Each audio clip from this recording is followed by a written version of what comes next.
Shalom, selamat pagi jemaat Tuhan. Berjumpa kembali dalam doa pagi online.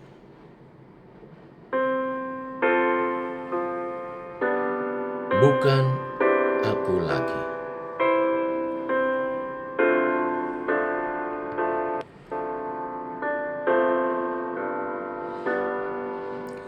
Mengalami engkau membuatku melihat, mengenalmu Tuhan, membuatku mengerti. Ku diselamatkan, ku dibaharui.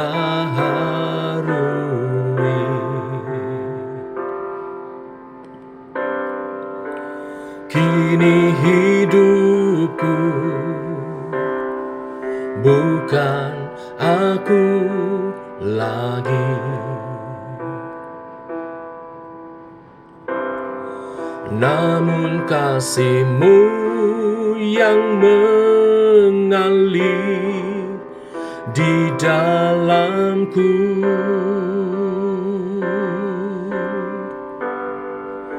Setiap nafasku ku serahkan padamu.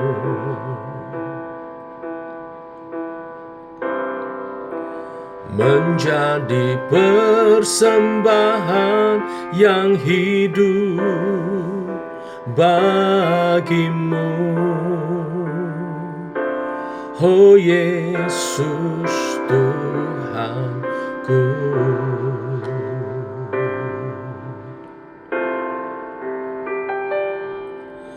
Mengalami Engkau membuatku melihat, mengenalmu Tuhan, membuatku mengerti. Ku diselamatkan, ku dibaharui.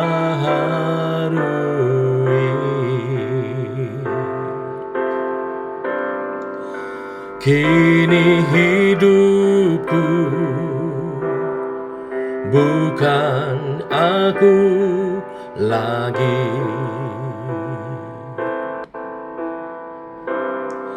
namun kasih-Mu yang mengalir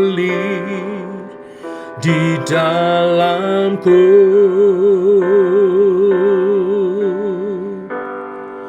Setiap nafasku ku serahkan padamu.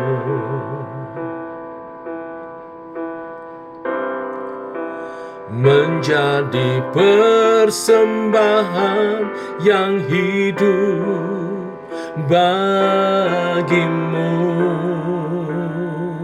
oh Yesus Tuhanku.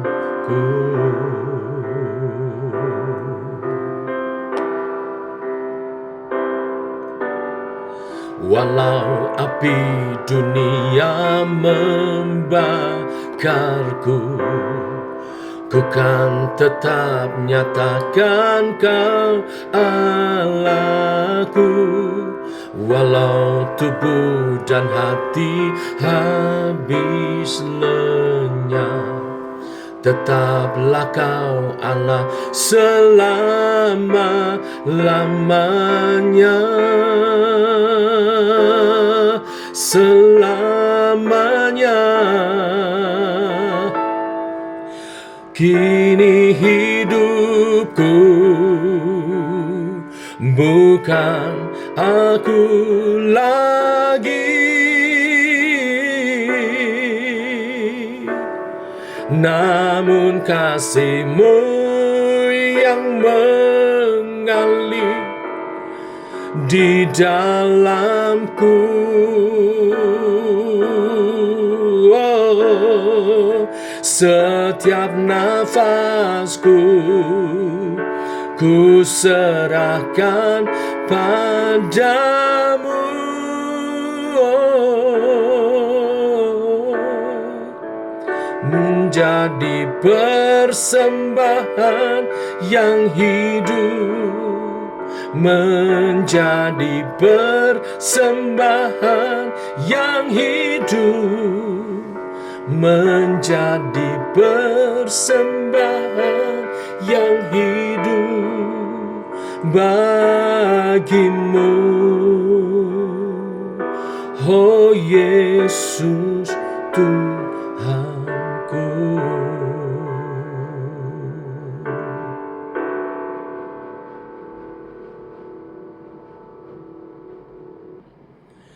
Tiba waktunya untuk kami merenungkan firman-Mu. Firman-Mu-lah suluh dan terang bagi jalan kami. Berfirman Tuhan, terangi jalan kami, tuntun langkah kami dalam nama Tuhan Yesus Kristus. Amin. Bapak Ibu, kita lanjutkan firman Tuhan pada pagi hari ini. Lukas pasal 15 ayat 1 sampai yang ke-7. Demikian firman Tuhan. Para pemungut cukai dan orang-orang berdosa biasanya datang kepada Yesus untuk mendengarkan Dia. Maka bersungut-sungutlah orang-orang Farisi dan ahli-ahli Taurat, katanya, Ia menerima orang-orang berdosa dan makan bersama-sama dengan mereka. Lalu Ia mengatakan perumpamaan ini kepada mereka. Siapakah di antara kamu yang mempunyai 100 ekor domba, dan jikalau ia kehilangan seekor di antaranya, tidak meninggalkan yang 99 ekor di padang gurun, dan pergi mencari yang sesat itu sampai ia menemukannya? Dan kalau ia telah menemukannya, ia meletakkannya di atas bahunya dengan gembira. Dan setibanya di rumah, ia memanggil sahabat-sahabat dan tetangga-tetangganya, serta berkata kepada mereka, bersukacitalah bersama-sama dengan aku, sebab dombaku yang hilang itu telah kutemukan. Aku berkata kepadamu, demikian juga akan ada sukacita di surga karena satu orang berdosa yang bertobat, lebih daripada sukacita karena 99 orang benar yang tidak memerlukan pertobatan. Amin. Sampai di sini pembacaan kita. Bapak Ibu, tahukah kita maksud dan tujuan kedatangan Yesus ke dunia? Kitab Lukas mengatakan bahwa tujuan kedatangannya adalah untuk mencari dan menyelamatkan yang terhilang. Dalam nats ini, Yesus menggunakan perumpamaan tentang domba yang hilang. Permisalan ini digunakan untuk menggambarkan betapa pentingnya mencari dan menyelamatkan yang terhilang. Hari itu, orang-orang Farisi dan ahli Taurat gelisah sekali. Pasalnya, mereka mendapati Yesus berteman dan makan bersama orang-orang berdosa. Yesus dikenal mereka sebagai seorang rabi, guru bagi mereka para Farisi dan ahli Taurat. Yesus memberikan pengajaran pertama kepada orang-orang Farisi dan ahli-ahli Taurat.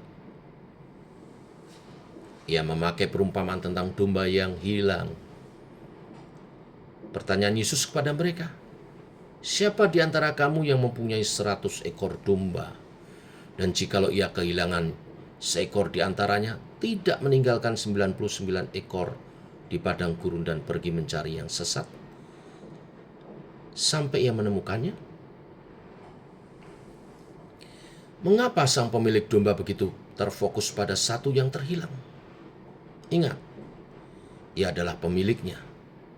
Di hadapan pemilik, seluruh domba adalah harta berharganya. 99 domba sama berharga dengan satu domba yang hilang. Bagi sang pemilik, ia tidak mau kehilangan barang miliknya. Tuhan pun demikian.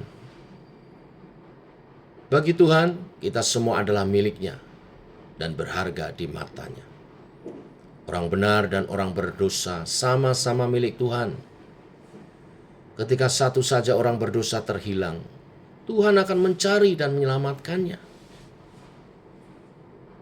Ada sukacita di surga ketika satu orang berdosa bertobat. Seperti kisah yang digambarkan Tuhan Yesus, seorang yang menemukan dombanya yang terhilang.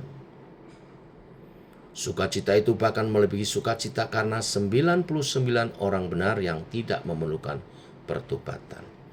Ini bukan berarti 99 orang benar tidak berharga di mata Tuhan. Bukan, mereka dalam keadaan yang aman. Tetapi penekanan daripada perikop ini adalah Tuhan sangat bersukacita bila ada orang yang bertobat.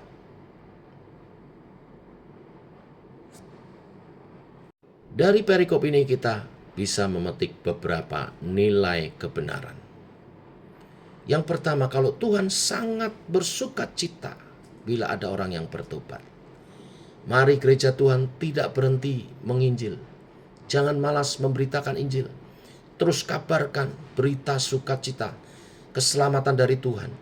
Sehingga banyak orang mendengar dan menjadi percaya dan bertobat dan memperoleh hidup yang kekal.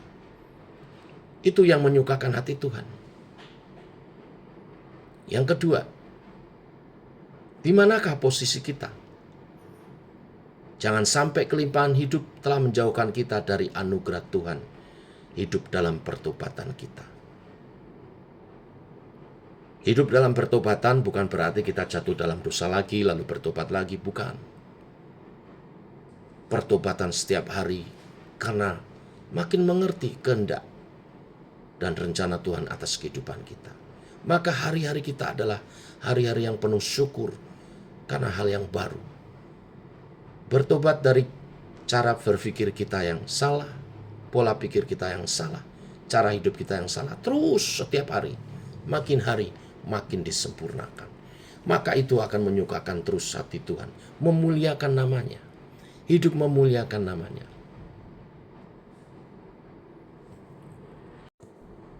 Ataukah di antara kita ada yang tersesat? Atau kita tahu saudara kita, teman kita, rekan kita sedang tersesat.